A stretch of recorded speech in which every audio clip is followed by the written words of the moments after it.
Ассалому алейкум дӯстони азиз, хуш омадин ҳама каса ба канали мо. Дӯстони азиз, мо имрӯз рафтестем тарафи нотариус документҳои хонаи хидма. Пеши ҳами касал шудан мо рафта справка гирифта будем МБТИ-да. Вай муҳлат дошта 1 моҳ. Мо намедонистем, мо ба ҳазир гуфтем давомша баъд мекунем, дига намефорид, мо нами документам дига касал шудам, ҳечи намефорид, гуфтам намекунам. Ки ҳамихе занг задан гуфтанд ки бояд вай сурок дорад, бо гуфтам хай биё бирем документҳоро кунем, хонаҳоро ай даст натем. Чанд сол шуд, қариб 3-4 сол шуд хона гирифтагимона, документ кадаги намудем, имсол 4 сол мешавад. Хай гуфтам хавози чи хеле узички да бовариам нестай, бо нагиран ягон кас дига ба номи худш куна. Барои ҳамун рафтем айпай хона моштем, бе документ буд, я шартнома доштем тамом, домои новостройка. Иҷа маркази шаҳрай, мо тарафи 82 микрорайон рафтестем, да хонаи очам ҳастам, ҳозирашда хонаи очам рафтестем. Инам иҷа тарафҳои центрай маркази шаҳр камтар гуфтам навор кунам, бо ҳам суҳбат карда равам, ки ҳамихе документа даводавош қин будай. боз иҷа да нотариус да бада вай мегирем, шартномаи хариду фурӯша оригиналша гӯё мегирем. мо ҳам баъд техпаспорт гирифтагӣ, ҳамин нав техпаспорта гирифтем, баъд документҳоро бурда бо да МБТ да мавой мекунем. ё ҳами даводавош қин будай документ кунира, хай айпай ҳами шудан дар кор ки чихела ҳар як хона бояд документи хонаи худша дошта боша. Барои ҳами фирмаи доми мо аллакай супоридагӣ будай. Мо чанд сол ҳамуро ждат кардем, хонара дома қабул карда будай, ба ҳамон хотир мешудай ки мо документ кунем. Аввал намешуд, барое ки қабул кардагӣ набуданд, дома ҳами давлат қабул кардагӣ набуд. Бози ҳам чанд доме ки дошт ҳамаша қабул кардаем. Ино дӯстони азиз, тарафи 82 мо қариб шудестем. қариби ҳами 82 мерасем. раҳмат ба ҳамаи шумо барои суханотон. дӯстони азиз, беҳад ҳам комментариёро хондам, ҳам хурсанд шудам, ҳам иққат дидам ки дили пок доштай ҳар як бандаи мусулмони мо. дуоҳотон то ҳозира ҳастай, то ҳами видеодам хи дуо кардистиян. худованд дуои ҳар яки моро мустаҷоб гардона, касалои моро шифои комил тия, гузаштагиҳои моро раҳмату мағфират куна, ҳеҷ вақт дарду ғама набина ҳар як оилаи мусулмони мо. дӯстони азиз, беҳтарин ҳами комментариё хеле шод шудам ки ғамхора ҳамватанои мо ҳақа ғамхор будиянд. ина дӯстони азиз, гардиши 82 ҳами моста нав кардагиянд, ҳами моста тагшай кам гуфтма ки тарафҳоро ки бо навтар кардиянд наворда биёя тамошо кунем. баъд иншоаллоҳ то хонара рафтанама ҳамара нишон то метиям, чӣ кор кардем ҳамаша ба шумо нишон метиям. инам иҷа қариби нотариусда расидем. анами тарафи 1 доми 82 ай тарафи мост нотариусай. инами документҳои хона инҷа техпаспорт кардагием тамом. дӯстони азиз, мо айҷа буромадем, ҳозир пеши дом даём хона рафтестем, мо ҳамаи коромона ҳал кардем, гирифтем шартномамона, инами дадрини ҳами ҳамаш ҳастай, техпаспортаи худаш, дурнушда шартнома, хай ҳамаи чизое ки документ қонунӣ кардагием. анами домда хонаи май. дӯстони азиз, бисёр савол шуд ки дар кадом тарафай хонаи худтон. ма тарафи 91 микрорайонда, тарафи посольствои Россия наздики ҳамудаем. домои нав хонаи ма худам ҳамиҷай. ма иҷада умуман зиндагиам кардагӣ нестам, рости гап бо омадем бо ихи коро шуд, амуҷа ҳам намефорам равам, ҳамиҷа дар пеши очаам истодам. ина дӯстони азизам, хе доми хушрӯвай, ҳама хонаҳо одам дора, хали доме ки ҳаста якта нимта дошта бошад, хали не, қариб ҳама хонаҳошон да омада зиндагӣ кардистиян. чанд сол шуди дома, 4 сол мешавад. пеши вайш, пеши домуш беҳад хушрӯ, горка дора, ҳамаи чӣ дора. дӯстони азиз, мо омадем имрӯз камтар ош кардан дар кора, меҳмон мебиёяд. ҳамиҷа оши бо бринҷи ки беҳад ма вай бринҷа нағз мебинам, бринҷи ленободай, бринҷи кенҷа ай ҳавай кадистам. Инҷа гирифтам 2 кило бринҷ, 3 кило сабзӣ. даже ай 3 кило ҳам зиёда, мумкин 4 кило боша, барое ки сабзӣ бисёр гирифта будем, хеле намедонам, ҳамхеле наглас кардам, ҳамхеле мефаҳмам да чанд қаҳр дар корай. инҷа ҳаму бринҷай тоза кардам, тайёр мондам. ба мегирам тарш мекунам. вақте ки сабзиро андохтам, обша ки андозам, тар мекунам бринҷа. анам хеле ош тайёр куним ора хай чандта видео ҳастай дидагин ҳамаи шумо. ҳай бо подписчикои навда камтар гуфтам навор шавад. ба ҳамин хотир кам кам ай ҳар ҷош сёмка кардам. хеле вақти ҳамин сёмка кунда ки бо меҳмон омад, ман ним шабон накардам, бо омадам ай давом вақти бардоштанаш. ҷа яке абора оз меҳмон бояд меомад, пеша ки ним кола кардем оша бо ҳам хеле дуробуро бисёр ай дӯстони азиз. анамҷа ошама бардоштам.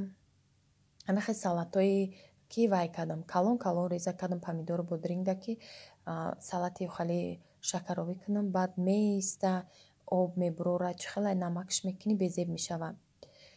яке ягон меҳмон дер меояд, салато безеб мешавад. бароям калон калонам хез реза карда мондам.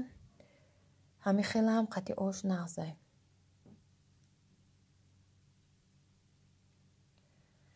тамошобинони азиз, иҷа ма украшениҳо, видеоҳои пешинаҳай, баъзеш пешинаҳай вақте ки охирда навор нишон метиҳам ва ё ҳозира ҳамин ду рӯз шуд ма украшени кардистам.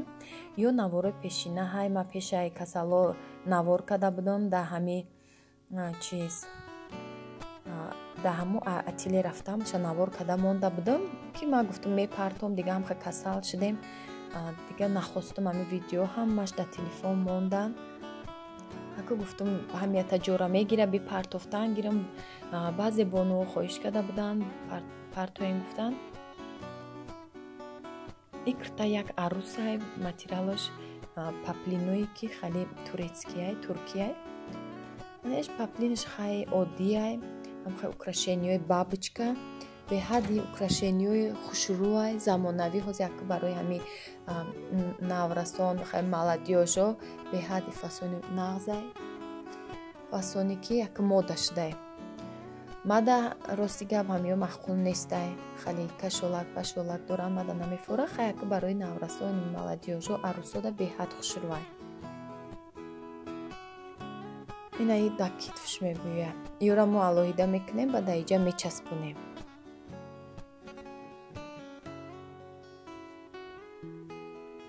остиноша бинен ҳам хали як мода шудай. остин дарозай, поёнашам хали шолак мебиёяд. ишам киртай ҳамо арусай ҳардушай аруса. беҳад хушрӯан кирто. тамошо кунем. ҳамаша барои шумо ман навор кардагиам.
дӯстони азиз, украшениро бисёр тамошобинон гуфтанд ки вай кунед сёмка кунед тарзи каданша.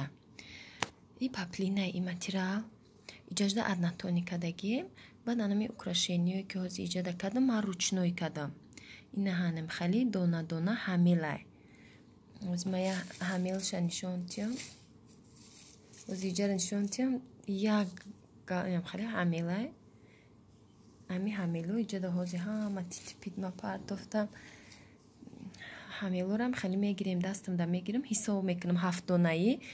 ҳафта иса як рияд иса мерам. ина як рияд иса мерам ба ришта. вақти иҷада маҳкамаш кардам бо як рияди дига и тараф меравам. ҳамхали ранги чӣ мешава? Чӣ мегӯянд? Инам хали баргак бори меша. Инам хай фасони нав будай.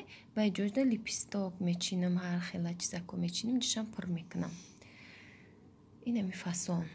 Барои муроҷиати ами подписчико бод бисёр пурсида буданд. Чанд влог пеш буди хариб як моҳ тарзи вайёра украшениёра сёмка кунед. Ин амирӯз вақт ёфтам. Оли и полностью тайёр шава бо сёмкато мекунам мепартом. Ина тамошобинони азиз, украшениро ҳамаша тайёр кардам шудам. И рӯзи дигаша дина бегаҳӣ буд, давом шакадиста будам, баъд салқин шуданшда гуфтам бурам қолин вай карда будам, очират гирифта будам, қолинома бушум. Баъди обед буд, соатои 5 буд. Рафтам шуштум, нами қолина бо овардем обедида я суткада қоқштхайда берун истодак. Қолини ғавс нестай, тезда қоқ мешава. Осон шувай ҳами қолин. Ҳами залмон калонай. Шуштемша ба ҳар ҳол тоза шудак. Баъд инамира остиноша нишон метиҳам. Ине хали кардам остинои ира. Маълум боша. Остинои ира ҳамхе кардам. Дина қолиншувира гуфтам сёмка кунам. Дига ҳамхе саросима дер нашава, торик нашава гуфта. То шома шуштум гирифтам дар ошкарава ами коридора бо қолини калона. Ҳами дуташ барое ки бисёр одамо ҳамон рӯз зи ҷаноза дар омада буданд ба чизошон, ҳами попшиёшон. Барои ҳамон гирифтам шуштумша.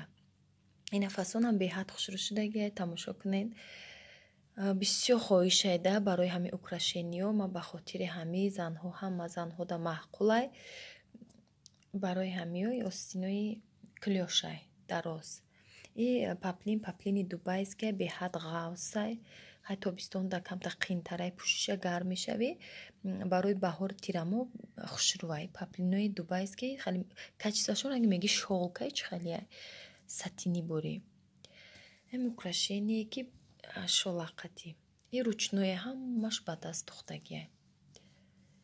Комментария нависен агар ки бо маҳқултон боша ҳами фасонои курта, духтои курта, украшения ма бисёртар сёмка карда партом. Агар влог, кори хона, уборка, мотиватсия пухтупаз боша хали камтар вай шава. Меҳмономон кам шава, иншоалло бо пухтупазора навор мекунам.